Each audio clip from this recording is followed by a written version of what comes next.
네, 오늘은 창세기 14번째 시간입니다. 반드시 죽으리라. 자, 반드시 죽으리라는 제목으로 창세기 3장 2절에서 5절 말씀을 우리가 공부를 하도록 하겠습니다. 창세기 3장 2절에서 5절인데요. 자, 우리가 지난 시간에도 배웠지만 성경을 의심하게 하는 그 모든 일에는요, 사탄이 개입되어 있습니다. 사탄이.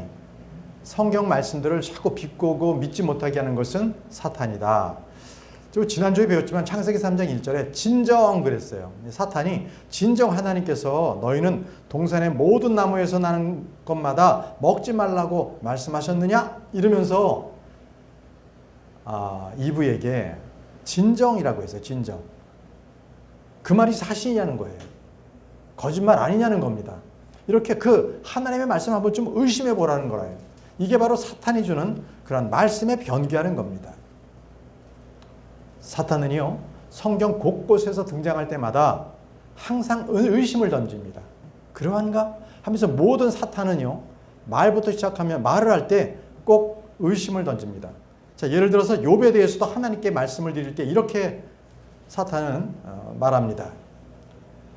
욥이 아무런 까닭 없이 하나님을 두려워하나이까? 자, 이건 뭐냐면 하나님께서 먼저 사탄에게 이렇게 말씀하셨어요. 너는 나의 종 욥을 숙고해 보았느냐? 그는 완전하고 올바른 사람이요 하나님을 두려워하고 악을 기피하는 이로써 땅에는 그와 같은 자가 아무도 없느니라 이렇게 말씀하셨거든요.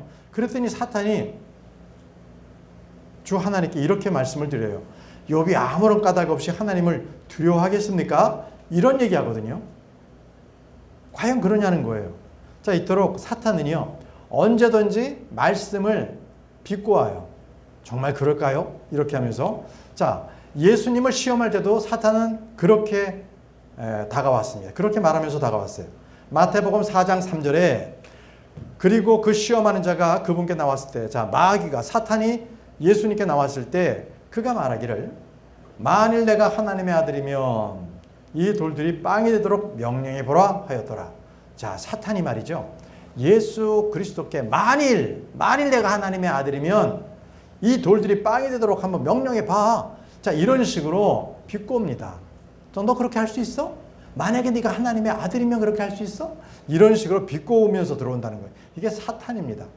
똑같이 사탄이요, 이브에게 그렇게 말을 했던 거예요. 그렇게.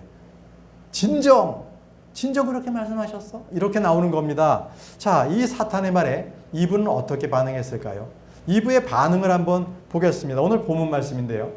창세기 3장 2절에서 3절. 그러자 그 여자가 그 뱀에게 이같이 말하였더라. 우리가 동산나무의 열매를 먹을 수 있으나 동산 한가운데 있는 나무의 열매에서 관하여는 하나님께서 말씀하시기를 너희는 그것을 먹지도 말고 너희는 그것을 만지지도 말라. 너희가 죽을까 함이라 하셨느니라. 자, 여기서 이브가 이렇게 말하는 것은 온통 하나님의 말씀을 변개해서 전하고 있습니다. 자, 먼저 우리가 동산 나무들의 열매를 먹을 수 있으나 라고 했습니다.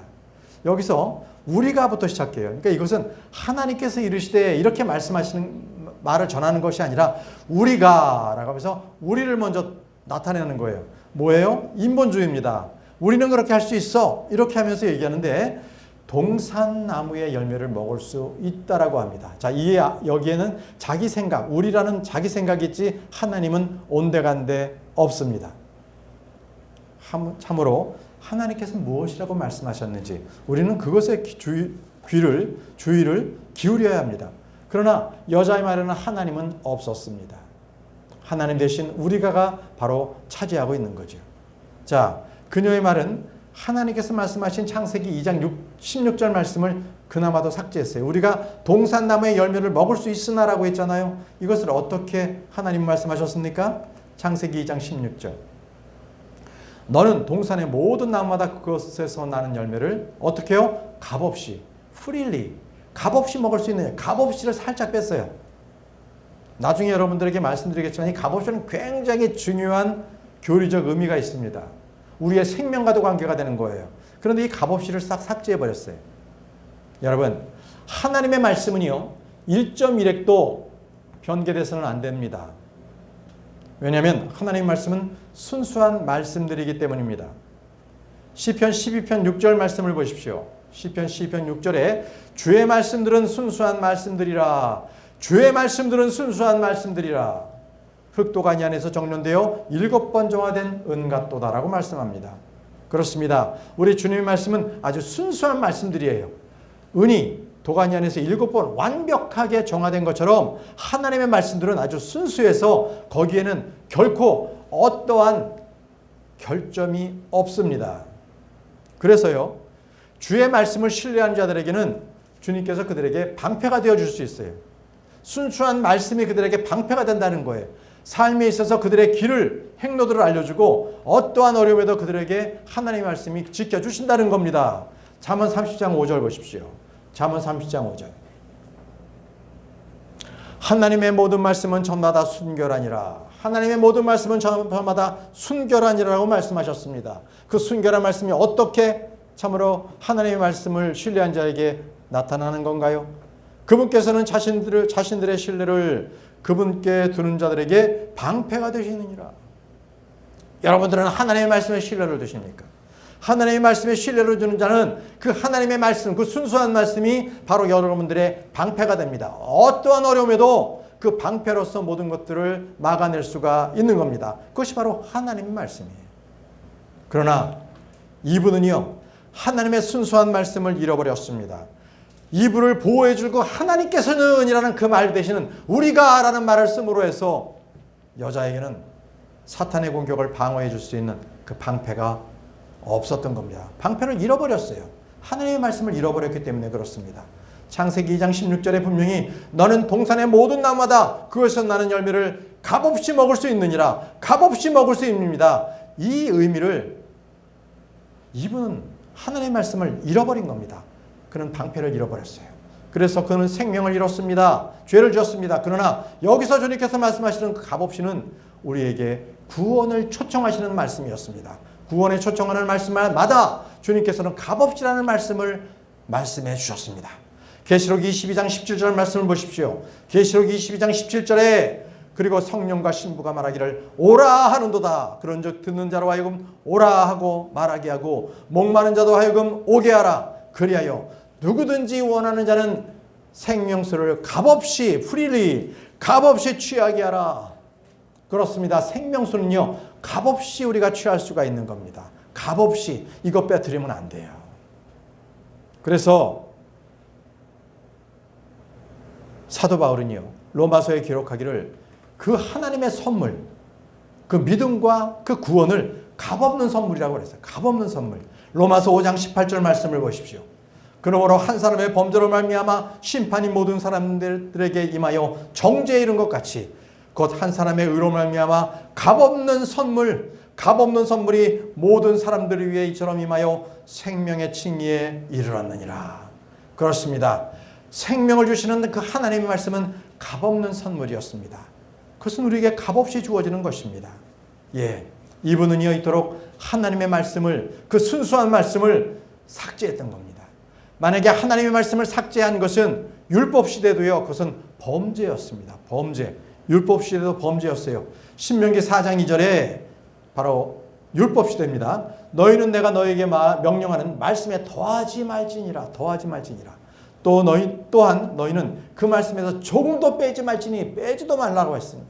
그 말씀에 더하지도 말고 말씀에서 빼지도 말라. 너희로 하여금 내가 너희에게 명령한 주 너희 하나님의 명령들을 지키게 하려 함이라. 빼지도 말고 더하지도 말고 있는 그 순수한 말씀 그대로, 그 말씀대로 명령들을 지키라는 것입니다. 여러분, 하나님의 말씀을 삭제하는 것은 바로 이 시대, 은혜 시대도 그것은 금지되었습니다. 그것은 범법행위입니다. 계시록 22장 19절 말씀에도요, 분명히 우리에게 말씀하십니다. 또한 누구든지 이 예언의 책의 말씀들에서 삭제한다면, 말씀들에서 삭제한다면 하나님께서 생명책과 거룩한 도성과 이 책 안에 기록된 것들에서 그 부분을 삭제하시리라. 말씀들에서 삭제한다면 하나님께서도요, 바로 그 좋은 것들, 생명책과 거룩한 도성에 관련된 이 책에 나타난 모든 것에서 그 부분을 그에게서 삭제하겠다고 말씀을 하고 있습니다. 삭제하겠다.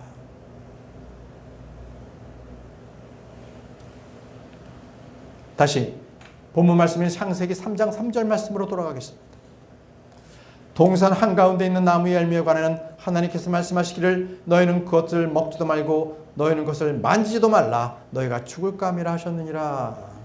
자, 여기서도 이분은요 말씀에 더했어요. 만지지도 말라. 이 말씀은 하나님께서 결코 하신 말씀이 아닙니다.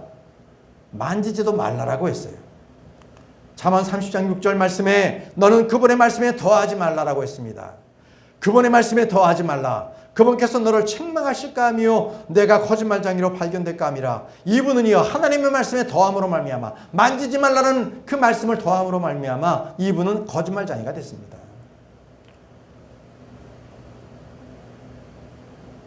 하나님의 말씀은 순수합니다.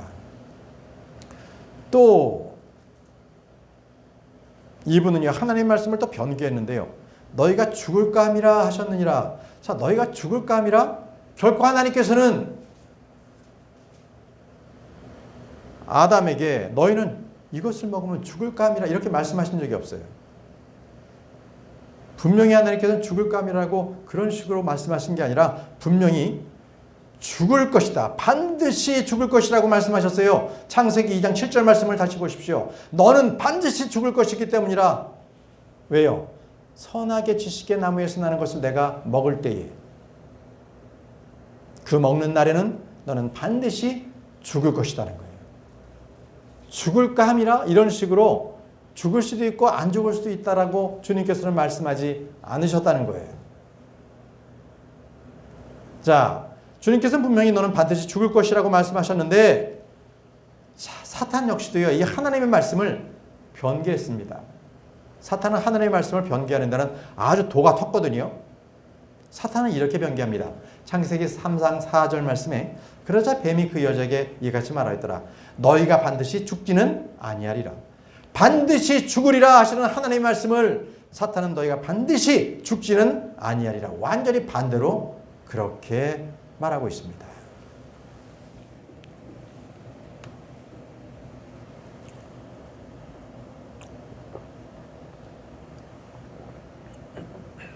이렇게 하나님의 말씀을 변개시키는 게 바로 사탄입니다. 여러분, 이것이 바로 죄예요. 죄의 근원이 무엇이냐면 하나님께서 말씀하신 것에 대해서 의문을 제기하고요.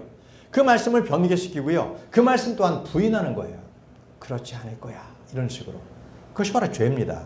자, 이 죄가요, 우리에게 어떻게 활동하는지 아십니까? 보세요.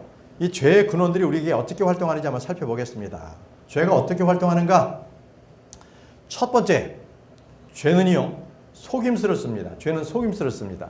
히브리서 3장 13절에 다만 오늘이라 불리는 동안 매일 서로 권면하여 너희 중 누구도 죄에 가득한 속임수를 통하여 완악해지지 않도록 하라. 죄에 가득한 속임수를 통하여 완악해지지 않도록 하라고 했습니다. 사탄은 결코 죄의 싹시나 그걸로 인해서 쓰라린 열매가 그 삶에 가져다 줄 그 저주스러운 결과에 대해서는 한마디도 언급하지 않습니다. 바로 사탄의 전략이에요. 죄를 지었을 때 그 엄청난 진노가 온다는 것을 가르쳐주지 않았어요. 도리어 죄는 보기에 즐겁고 또 사람을 지혜롭게 만들고 그것은 죄는 아주 탐스럽다. 아주 그러한 사람들 보기에 그럴듯한 것들로 홍보하죠. 그래서 오늘날 우리에게도 사탄은 마찬가지예요. 죄에 대해서 아주 쾌락적이고 아주 즐겁고 유익한 것으로 그렇게 만들어요. 아주 아무렇지도 않은 것처럼. 그러나 죄에 대해서 짓고 난 뒤에 하나님께서 그에게 주실 그 엄청난 시련과 그 범죄에 대한 하나님의 진노에 대해서는 사탄은 말하지 않아요. 그냥 죄가 좋은 것처럼 그렇게 말하는 게 사탄입니다. 그게 사탄의 속임수예요. 자, 죄를요, 두 번째는요, 죄는 쉽게 우리를 에워싼다는 거예요. 죄를 쉽게 우리를 에워싼다. 히브리서 12장 1절 말씀에 이런 이유로 우리도 이처럼 커다란 구름 같은 증인들로 둘러싸여 있으니 우리가 모든 무거운 것마다 벗어버리고 너무 쉽게 우리를 에워싸는 죄를 벗어버리자. 너무 쉽게 우리를 에워싸는 죄를 벗어버리자. 그리고 우리 앞에 놓인 경주를 우리가 인내로 달려가며 라고 했습니다. 여러분, 타락한 본성을 지닌 자는요, 항상 죄를 자연스럽게 받아들입니다. 죄를 져도 결코 그것에 마음에 꺼리낌이 없어요. 양심의 가책을 느끼지 않습니다. 그러나 성경은요, 분명히 우리에게 말씀하세요. 죄에 대해서는 싸워라. 죄에 대해서는 피하고 죄에 대해서는 깨어있어서 항상 대항하라고 우리에게 말씀하시죠. 왜냐하면 죄라는 것은 너무 쉽게 우리를 에워싸기 때문에 그래요. 너무 우리를 빨리 장악해버린다는 게 죄의 특성입니다. 그래서 죄에 대해서는요, 여러분은 단호하게 거부하고 어떤 죄, 간음하는 거 이런 것들은 죄를 아예 피해야 돼요. 요셉이 그랬잖아요. 보디발 장군의 아내가 유혹했을 때 그는 자기 겉옷을 벗어버린 채로 그는 도망갔어요. 피하는 겁니다. 피하는 죄가 있고요. 싸워서 이겨야 할 죄가 따로 있는 겁니다. 자, 세 번째 죄는요, 우리 몸 안에서 군림한다는 거예요. 죄가 이 특성이 거예요. 우리 몸, 이 육신 자체가 죄의 생산 공장이에요, 이게. 그래서 이 육신을 입고 있는 동안에 우리는 계속 죄와 싸워야 해요. 언제까지? 예수님께서 오실 때까지. 우리가 새 몸을 입을 때까지. 그때는 죄의 몸을 우리가 싸워 이겨야 되는데, 이유는 이 죄가 우리 몸 안에서 군림하기 때문에 그래요. 로마서 6장 12절 말씀에 그러므로 죄가 너희 죽을 몸 밖에 없는 몸 안에서 군림하지 못하게 하라. 죄가 너희 죽을 수밖에 없는 몸 안에서 군림하지 못하도록 하라는 거예요. 이는 너희로 하여금 그 몸의 정욕들 안에서 죄에게 순종하지 않게 하려 함이라. 자, 죄에 군림하면 그 죄에게 그 정욕들이 완전히 활개를 치는 게 내 몸이 되는 거예요. 그래서 사람은요, 누구라도 일단 죄에게 군림을 당하잖아요. 그럼 그는 죄의 삶을 삽니다. 죄인된 삶을 살 수밖에 없어요. 그래서 그는 자기가 스스로 죄를 통제할 수 없는 상황까지 이르게 갑니다. 여러분, 그걸 느끼셨어요? 그렇다면 빨리 돌이키십시오. 그럼에도 불구하고 계속 죄를 짓고 있는다. 아마 성경 말씀에 의하면 그를 하나님께서 생명을 취해가 버리십니다. 육신을 죽여버려요. 고린도 교회가 그랬습니다. 고린도 교회 사람들이 그랬죠. 자, 네 번째는요, 죄의 대가는 사망이라는 거예요. 죄를 지으면 결국은 사망이에요. 로마서 6장 12절에 이는 죄의 대가는 사망이요 반면에 하나님의 선물은 우리 주이신 예수 그리스도를 통한 영생이기 때문이라. 자, 죄의 대가는 사망이지만 하나님의 선물은요, 영생이라고 했습니다. 예수 그리스도를 통해서 영생을 주시는 겁니다. 여러분, 죄는 결코 죄인들에게 이득을 주지 않습니다. 죄의 행위는 반드시 그 행위에 따라서 죄인이 대가를 치러야 돼요. 죄를 졌어요? 대가를 치릅니다. 반드시 치릅니다. 빨리 하나님 앞에 회개해야 합니다. 그래서 자, 이제 다시 본문 말씀 돌아가서요. 창세기 3장 4절에서 5절 말씀을 제가 읽겠습니다. 그러자 그 뱀이 그 여자에게 이렇게 말하였더라. 너희가 반드시 죽지는 아니하리라. 이는 너희가 그것을 먹는 날에는 그때 너희의 눈이 열릴 것이요 선악을 알아서 너희가 신들과 같이 되리라는 것을 하나님께서 아시기 때문이라. 자, 제가 얼마 전에 저희 집에 사과가 이렇게 배달이 왔어요. 배달이 왔는데 그 위에는요, 아주 좋은 사과야.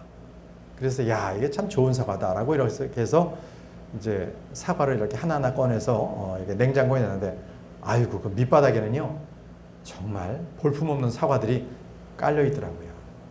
여러분, 시장에 가면 여러분 그렇지 않아요? 시장에 장사하는 사람들이 이 사람들을 갖다 호객행위로 이 위에는요, 좋은 제품을 넣고 이 과일을 넣고 밑에는요, 아주 안 좋은 사과를 넣잖아요. 마찬가지예요. 사탄도 그래요. 사탄도요, 말을 할 때, 그럴싸한 말을 할 때 진리의 말씀들도 섞어서 말한다는 거예요. 그러니까 사람들이 헷갈려하는 거죠. 사탄이 말하는 것은 딱 이렇게 생각하시면 돼요. 뱀의 혀가 어떻게 생겼어요? 두 갈래로 이렇게 나뉘어졌잖아요. 뱀의 혀가. 그래서 한쪽은 진리를 말하고요, 한쪽 혀로는요, 갈라진 혀로는 거짓을 말합니다. 여러분, 사기꾼이 어떻게 사기치는 줄 아세요? 사기치는 말의 80%는 진리를 말해요. 그리고 20%는 거짓을 말합니다. 그러면 사람이 다 넘어가. 그게 사기꾼의 전략입니다. 그래서 오늘 여러분들에게 저는 사탄이 이브를 어떻게 현혹하고 거짓을 말했는지 이렇게 말씀을 드리면서, 먼저 사탄이 이브에게 80%는 아주 진리의 말씀을 이렇게 전했는데, 바로 여기 지금 작게 숫자로 내 있죠. 첫 번째 진리를 말하는 게 사탄이 너희 눈이 열릴 것이다라는 건 진리입니다. 사탄이 말하는데 진리를 말하는 네 가지가 있어요. 두 번째가 선악을 안다는 거예요. 세 번째가 너희가 신들같이 된다는 거예요. 네 번째가 하나님께서 아신다는 거예요. 그것을. 뭐를요? 선과 악에서 나는 나무를 너희들이 먹으면 이토록 네 개가 너희들에게 나타날 것이다. 네. 진리를 말하고 있어요. 자, 이 네 가지가 어떻게 해서 진정인지 진짜 이게 맞는 것인지를 한번 좀 살펴보겠습니다. 첫 번째가 여기 1번 써있죠. 너희 눈이 열릴 것이다 라고 했잖아요. 첫 번째가. 자, 첫 번째 너희 눈이 열릴 것이요. 그건 맞습니다. 창세기 3장 7절에 그러자 그들 둘 다 그의 눈이 열렸다라고 말씀하세요. 선과 악을 아는 나무를 딱 먹었더니 그들의 눈이 열렸어요. 열렸더니 어떻게 됐어요? 자기들이 벌거벗은 것을 알게 되었어요. 눈이 열렸다는 것은 좋은 게 아닙니다. 자기 기준에서 좋고 나쁘고를 판단하는 거예요. 하나님의 말씀에 의해서 우리는 판단해야 하는데 자기 기준으로 해서 판단하는 거예요. 창피함을 느낀 겁니다. 수치감을 주신 거예요. 자기가 판단하다 보니까. 여러분, 그래서 그들은 숨었어요. 눈이 열렸기 때문에 이젠 자기가 죄를 지은 것을 알게 된다는 거죠. 그래서요, 여러분, 눈이 열린다는 것은 항상 좋은 게 아니라는 겁니다. 눈이 열렸다는 것은 좋은 게 아니에요. 하박국서 1장 13절 말씀에 당신께서는 악을 보고 계시기에는 너무 순수한 분들을 가시었기에 죄악을 감망할 수 없나이다. 하나님께서 모든 것을 보실 수 있어요. 눈이 열리신 분이시기 때문에 너무 순수한 눈을 가지셔서 죄를 관망하실 수가 없어요. 그러시기 때문에 하나님께서 배반하는 자들, 사악한 자들, 그들을 보기에 얼마나 역겨우시겠어요. 그 말씀을 하고 계시는 거예요. 그러니 선과 악에서 나는 열매를 먹은 아담과 이브는요, 이제 눈이 열렸기 때문에 정말 역겹고 더럽고 악한 것들, 이런 것들이 이제 막 자기가 스스로 보이기 시작한 거예요. 자기 판단에 의해서. 눈이 열린다는 게 좋지 않은 거, 이것을 사탄은 말해주지 않은 거예요. 그래서 눈이 열리면 좋은 거다. 두 번째, 사탄이 말한 거 있어요. 선악을 알게 된다는 거죠. 예, 이거 진리입니다. 선과 악을 알게 하는 나무를 먹으면, 나무에서 나는 열매를 먹으면 선악을 알게 됩니다. 창세기 3장 22절에 그런 다음에 주 하나님께서 말씀하시기를 보라, 그 남자가 우리 중 하나와 같이 되어 선악을 알게 되었도다. 선악을 알게 되었다고 주님께서 말씀하셔서 이것은 참입니다. 맞습니다. 그런데요, 여기서도 사탄은 숨긴 사실이 하나가 있습니다. 선악을 알게 된다는 것은 바로 그것은 죄인을 정죄하는 근거가 된다는 겁니다. 선과 악을 알게 됐습니까? 그럼 악을 행하는 자는 죄인이라는 것을 자기가 정죄하게 된다는 거죠.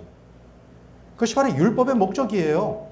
율법이 주어짐으로 해서 그 법대로 안 하면 그 범법행위, 죄 지은 거가 되잖아요. 율법이 없었을 때는 몰랐지요. 자, 신명기 1장 39절 말씀. 이뿐 아니라 너희가 먹이가 될 것이라고 말했던 너희의 어린 것들과 그날에 선악간의 지식이 없었던 너희의 자녀들이라고 말씀하세요. 여기 뭡니까? 어린아이들은 선악을 몰라요. 그러나 이제 점점 자라면서 선악을 알게 되는 거죠. 여러분, 선악을 알게 된다는 것은 반드시 사람을 정죄한다는 거예요. 이게 무섭습니다. 이게 무서워요. 그래서 선악을 알게 하기 위한 하나님께서 율법을 주신 거예요. 죄인이었기 때문에 이제 죄가 죄라는 것을 알게 하시려고 율법을 주셨어요. 로마서 4장 15절. 이는 율법의 진노를 일으키기 때문이니 율법이 없는 곳에는 불법도 전혀 없기 때문이라. 율법이 없으면요, 이게 죄인지 아닌지를 잘 모르는 그런 상황이 된다는 거죠. 물론 양심에는 하나님께서 기본적인 법을 우리에게 주셨어요. 그러나 그 외의 것들은요, 하나님께서 어떻게 하나님을 따라라, 그리고 어떤 것들은 불결하다, 또 어떤 것들은 하지 말아라 하는 그러한 하나님께서 계명을 주셨죠. 계명이 없는 곳에는 불법도 전혀 없기 때문에 그렇습니다. 자, 세 번째, 사탄이 말한 진리 세 번째, 너희가 신들과 같이 된다는 거예요. 맞습니다. 선과 악에서 나는 열매를 먹으면 그들은 신들과 같이 돼요. 아담과 이브는 신들과 같이 되는 겁니다. 창세기 3장 22절, 주님께서 분명히 말씀하셨어요. 그런 다음에 주 하나님께서 말씀하시기를 보라. 그 남자가 우리 중 하나와 같이 되어, 우리 중 하나와 같이 되어 뭡니까? 신들처럼 됐다는 거예요. 여러분들도 신들같이 되고 싶습니까? 문제는요, 신들같이 됐다고 해서 모든 것이 다 해피엔딩으로 끝난다는 게 아닙니다. 모든 문제가 해결되는 게 아니에요. 신들의 경우에도요, 여러분, 타락한 천사가 있다는 것을 아시기 바랍니다. 시편 82편 6절에서 7절 말씀. 내가 말하기를 너희는 신들이라. 여기서 말하는 신들은 하나님의 아들들, 천사들입니다. 근데 이 천사들인데요, 그들도 사람처럼 죽고 통치자들처럼 하나처럼, 통치자들 중 하나처럼 쓰러진다고 말씀하시잖아요. 뭡니까? 죄 지은 천사들이 있다는 거예요. 죄 지은 천사들은 죽습니다. 통치자들 하나처럼 쓰러집니다. 그것이 하나님께서 정해놓으신 거예요. 지옥이 왜 만들어졌습니까? 그것은 바로 죄 지은 천사를 위해서 하나님께서 만드셨고요. 그 죄 지은 천사들의 그 영들은 바로 지금 지옥에 있습니다. 사람이 예수 그리스도를 믿지 않으면 그 혼이 어디 가요? 지옥 가잖아요. 그러나 천사들은 혼이 없기 때문에, 영적 존재이기 때문에 그 영이 지금 지옥에 가 있어요. 그러나 예수님을 믿지 않는 그 혼들은 지옥 갑니다. 그 영은 하늘로 올라가요. 그게 주님의 말씀입니다. 자, 이제 네 번째. 신들 중에서 이제 타락한 천사가 있다는 말씀드렸고, 네 번째는 하나님께서 아신다라는 것을 진리를 얘기했어요. 사탄이 내가 선악을 알게 하는 나무에서 나는 열매를 먹으면 너는 다 이렇게 된다는 것을 하나님도 알아. 너가 신들과 같이 되고, 응? 진짜 이렇게 좋고 나쁜 것도 알고 눈이 밝아지는 것도 알고 눈이 띄인다는 걸 알아 하는 것을 하나님도 아신다는 거예요. 시편 44편 21절에 하나님께서는 이것을 샅샅이 찾아내지 아니하시겠나이까. 이는 그분께서 마음의 비밀들을 아시기 때문입니다. 자, 하나님께서는 모든 것을 아신다는 것은 절대적인 진리입니다. 그런데 사탄이 숨기고 있는 게 있어요. 그건요, 하나님께서는요, 사탄이 이브에게 말한 것보다 더 많은 것들을 알고 계신다는 것을 사탄은 숨기고 있어요. 하나님이 더 위대하시다는 것을 사탄은 이브에게 말해주지 않았어요. 이게 바로 사탄의 전략입니다. 자, 보세요. 이제 사탄이 이제 거짓말을 이제 지금까지 진리를 갖다가 4개를 말했잖아요. 이제 하나를 거짓말합니다. 그러다 그 뱀이 그 여자에게 이렇게 말하였더라. 너희가 반드시 죽지는 아니하리라. 너희가 반드시 죽지는 아니하리라. 이게 문제야. 이게 문제야. 요 거짓말을 하기 위해서 진실된 말을 막 뿌렸던 거거든요. 자, 반드시 죽지 않는다는 것은 거짓입니다. 바로 거짓말을 하고 있는 거죠. 그래서 우리는 여자처럼요, 그 이브처럼 사탄이 말한 그 진리에 완전히 현혹돼 가지고 거짓말 말하는 것조차도 진리처럼 그렇게 속아서는 안 됩니다. 세상의 사기꾼들이 다 그렇잖아요. 보세요. 말씀에 디모데 전서 2장 13절 14절 말씀에 이렇게 기록되어 있어요. 이는 아담이 먼저 지어졌고 이브는 그 다음에 지어졌으며 아담은 속지 않았으나 여자는 속아서 불법 가운데 있었기 때문이라고 말씀하십니다. 여자는 속았습니다. 왜 속았습니까? 여자의 마음 가운데 실수가 있어서 그런 건 아니었어요. 여자는요, 그 마음 가운데 뭔가 하나님께서 자기에게 베풀어 주신 이 많은 풍족한 것들에 대해서 뭔가 좀 더 좋은 것이 있지 않을까? 이런 식으로 나름대로 불만, 불순종, 이 마음에 있었던 거예요. 그 마음을 알기 때문에 사탄이 이브를 딱 속인 거죠. 그래서 여자가 속았어요. 여자가 뱀에게 말하는 것, 분명히 여자는요, 하나님의 말씀을 있는 그대로 받아들이지 않고 분명히 그 말씀을 부패시켜서 사탄에게 말했잖아요. 분명히 여자는요, 선과 악을 알게 하는 나무를 딱 봤을 때 그 여자는 알았어요. 이 나무야말로 육체의 정욕을 만족시킬 수 있고 또 안목의 정욕을 누리게 줄 수 있고 인생이 자랑이 될 수 있는 그러한 열매다. 그래서 이거는 현재 나보다도 나를 더 좋게 해줄 수 있는 그런 거야. 마음이 있었던 거예요. 그렇기 때문에 그 마음에 사탄이 불화살을 쏜 거죠. 그 마음에 불이 붙은 거예요. 그래서 자기도 모르게 가서 선악을 알게 하는 나무를 따먹게 된 거죠. 따먹어버린 거예요. 하나님께서 주신 것보다 더 좋은 것을 취하기 위해서, 더 높은 것을 갖기 위해서. 이게 바로 여자의 마음이었습니다. 그 여자의 마음에는 바로 죄가 있었던 거죠. 사탄은 그 여자의 마음에, 그 죄의 마음에 불을 질렀을 뿐입니다. 그리고 아담은, 남자는 속지 않았어요. 다 알았어요. 이건 죄라는 걸 알았어요. 그럼에도 아담은 죄를 집니다. 왜 죄를 집니까? 죽으려고. 저거 먹으면 죽는지 알았어요. 그럼에도 아담은 속지 않았지만 그는 알고도 죄를 짓습니다. 자기가 사랑하는 이브와 함께 죽기 위해서 그는 그 열매를 먹습니다. 그래서 이 세상에 죄가 들어오게 된 거죠. 여러분, 이제 말씀을 정리하겠습니다. 죄라는 건요, 이겁니다. 죄라는 것은 하나님의 말씀을 신뢰하지 않는다는 겁니다. 항상 불순종할 때 죄가 나타납니다. 하나님의 말씀을 분명히 특별 계시로서 성경책에, 그것도 여러분들에게 특별히 킹제임스 성경으로 여러분들에게 말씀이 주어지지 않았습니까? 그런데 그 말씀을 불순종할 때 죄를 짓게 되는 거예요. 그래서 하나님께서는 그 죄를 여러분들 다 씻어주기 위해서 바로 독생자이신 예수 그리스도를 십자가에서 죽이셔서 그 사랑을 우리에게 보여주셨잖아요. 주셨잖아요. 그러면 우리는요, 이제부터 어떻게 해야 되겠어요? 그 하나님의 은혜에 감사하고 우리가 마음과 뜻과 힘을 다해서 그 하나님을 사랑해야 합니다. 그 사랑을 해야만 우리가 죄를 짓지 않아요. 사랑을 해야만 하나님과 신뢰관계가 회복이 될 수가 있습니다. 우리 하나님을 사랑하는 저와 여러분들이 되시기를 바랍니다. 기도하고 마치겠습니다.